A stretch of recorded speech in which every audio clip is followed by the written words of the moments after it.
wabarakatuh. Kami dari kelompok 1 kelas 10 IPA 2 dari SMA Negeri 2 Mandau akan menampilkan hasil presentasi kami tentang sifat-sifat keperiodikan unsur.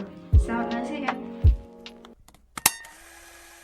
Perkenalkan, nama saya Alifa Sarah Ramadhani dari kelas 10 IPA 2. Hari ini saya akan mempresentasikan salah satu sifat keperiodikan unsur, yaitu jari-jari atom.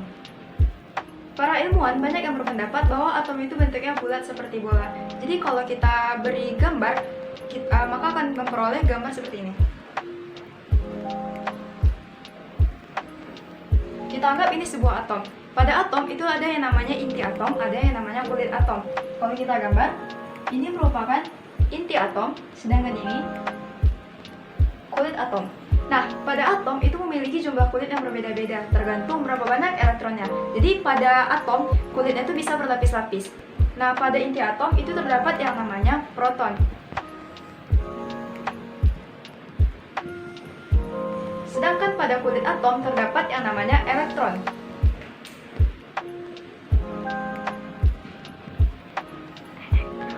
Elektron bermuatan negatif, sedangkan proton bermuatan positif. Nah, pada fisika, apabila suatu benda memiliki muatan negatif dan satunya positif, maka akan terjadi peristiwa tarik-menarik antara benda tersebut. Itu juga berlaku pada atom. Jadi, antara inti dengan kulit akan terjadi gaya tarik-menarik. Karena setiap atom memiliki jumlah elektron yang berbeda-beda, maka jumlah kulitnya pun berbeda-beda, tergantung berapa banyak elektron yang terkandung pada kulit tersebut. Nah, tadi kan kita bahas, kalau misalnya antara inti dengan kulit itu ada terjadi peristiwa tarik-menarik, maka antara inti dengan kulit itu kan terjadi peristiwa tarik-menarik. Peristiwa tarik-menarik itu menyebabkan adanya jarak antara inti dengan kulit. Nah, jarak antara inti atom dengan kulit atom itulah yang disebut dengan jari-jari atom. Setiap atom memiliki jumlah kulit yang berbeda-beda, lalu bagaimana dengan bentuk atomnya? Apakah dia kecil atau besar? Nah, atom itu berbeda, ada yang bentuknya besar, ada yang bentuknya kecil. Semakin besar jumlah kulitnya atau semakin banyak jumlah kulitnya, maka jari-jari atomnya pun akan semakin besar. Begitupun sebaliknya, semakin sedikit jumlah kulitnya, maka jari-jarinya pun akan semakin kecil.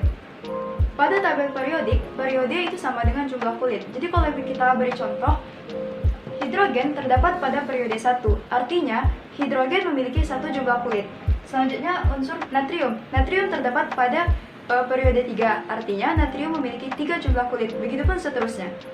Nah, lalu muncul pertanyaan, bagaimana cara mengurutkan unsur berdasarkan jari-jari atom? Nah, pada pertanyaan tersebut terdapat 2 kesimpulan. Yang pertama, dalam satu golongan, semakin ke bawah, maka jari-jarinya pun semakin besar. Jadi semakin ke bawah, maka jari-jarinya pun semakin besar.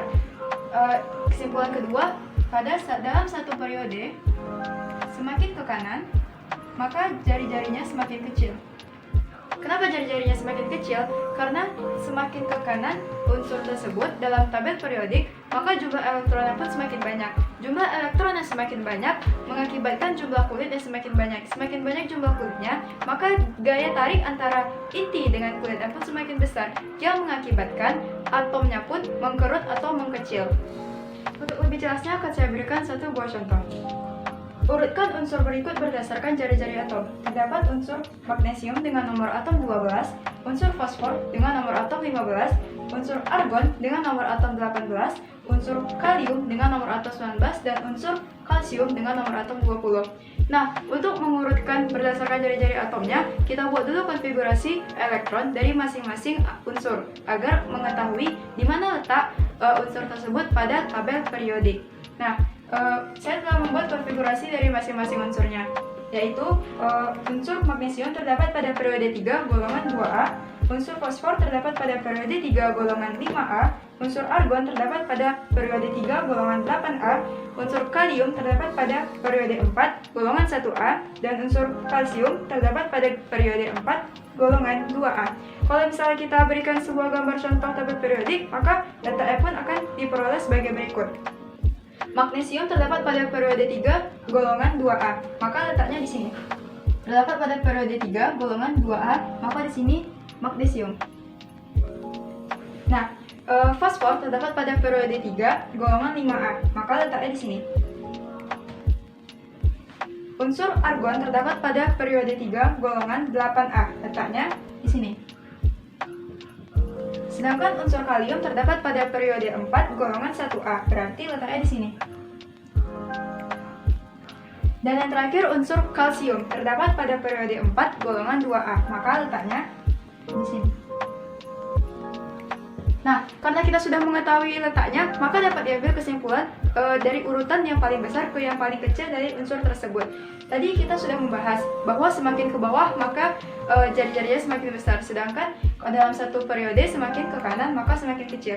Jadi dapat diambil kesimpulan dari soal tersebut, kita dapat mengambil jawaban bahwa kalium lebih besar dari kalsium, sedangkan kalsium lebih besar dari magnesium, lebih besar dari fosfor, lebih besar dari argon. Nah, begitulah cara mengurutkan unsur-unsur berdasarkan jari-jari atomnya. Begitulah hasil presentasi saya tentang sifat keperiodikan unsur, yaitu jari-jari atom. Saya Mutades Fitria dari kelas 10 IPA 2. Saya akan menjelaskan materi sifat periodik unsur tentang energi ionisasi. Energi ionisasi dapat didefinisikan sebagai energi minimum yang dibutuhkan inti atom netral yang berwujud gas untuk melepaskan elektron terluar pada suatu kulit yang sehingga menjadi ion positif. Secara lebih ringkas, energi ionisasi adalah energi yang dibutuhkan untuk melepaskan elektron terluar. Dalam satu golongan dari atas ke bawah, energi ionisasi cenderung semakin kecil, sedangkan dalam satu periode dari kiri ke kanan, energi ionisasi cenderung lebih besar. Dalam energi ionisasi bergantung pada gaya tarik inti atom terhadap elektron terluar, sehingga semakin besar gaya tarik inti atom terhadap elektron, semakin besar pula energi ionisasinya. Dalam satu golongan, jari-jari atom semakin besar, sehingga gaya tarik inti atom terhadap elektron terluarnya semakin melemah. Oleh karena itu, elektron terluar mudah untuk dilepas, sehingga energi yang dibutuhkan untuk melepaskan elektron tersebut sangat kecil, maka energi ionisasinya juga kecil. Sedangkan dalam satu periode dari kiri ke kanan, gaya tarik inti bertambah, maka energi ionisasi juga bertambah.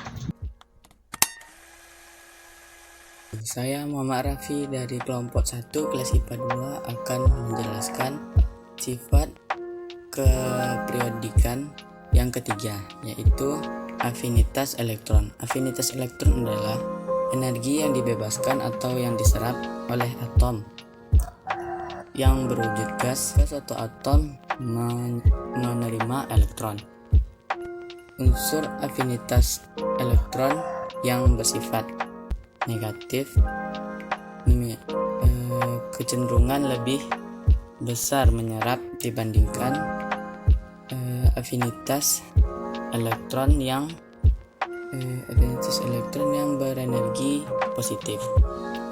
Jadi artinya semakin negatif hasil afinitas elektronnya, maka semakin besar kecenderungan penyerapan elektronnya.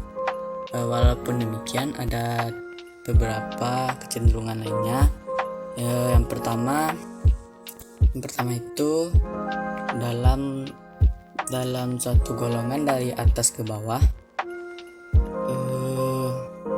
afinitas elektron kecenderungan turun. Jika dalam satu kanan, afinitas elektronnya kecenderungan meningkat. Yang ketiga, kecuali unsur alkali, tanah, dan gas mulia. Semua unsur utama mempunyai afinitas elektron bertanda negatif. Afinitas elektron terbesar dimiliki oleh golongan halogen.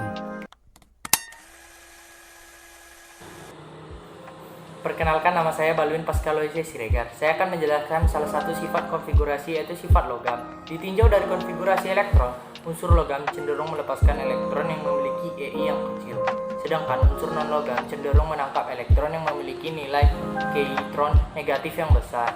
Dalam satu golongan, sifat unsur logam bertambah besar dari atas ke bawah. Dalam satu periodik, sifat logam dari kanan ke kiri semakin bertambah besar. Perkenalkan, nama saya Yori dari kelas MIPA 2 akan menjelaskan salah satu sifat unsur keperiodikan, yaitu kereaktifan. Reaktif artinya mudah bereaksi. Unsur-unsur logam pada sistem periodik makin ke bawah makin reaktif karena makin mudah melepas elektron. Sedangkan unsur-unsur bukan logam semakin ke bawah semakin kurang reaktif karena sukar menangkap elektron. Kereaktifan suatu unsur bergantung kepada kecenderungannya melepas dan menangkap elektron. Unsur yang paling reaktif adalah golongan 1 kecuali hidrogen, golongan 2A, golongan 3A, golongan 3B sampai 2B, golongan 4A, golongan 5A. Golongan yang paling reaktif adalah golongan 7A, yaitu fluor, klorin, brom, iodin, astatin. Perkenalkan, nama saya Rini Putri Messi. Saya berasal dari kelompok 1. Dalam hal ini saya akan menjelaskan tentang afinitas elektron. Afinitas elektron atau elektron affinity yaitu negatif dari perubahan energi yang terjadi ketika suatu elektron diterima oleh atom suatu unsur dalam keadaan gas. Afinitas elektron juga dinyatakan dalam Kj mol -1. Unsur yang memiliki afinitas elektron bertanda negatif berarti mempunyai kecenderungan lebih besar dalam menyerap elektron daripada unsur yang afinitas elektronnya bertanda positif. Makin negatif nilai afinitas elektron, maka makin besar kecenderungan unsur tersebut dalam menyerap elektron atau kecenderungan membentuk ion negatif.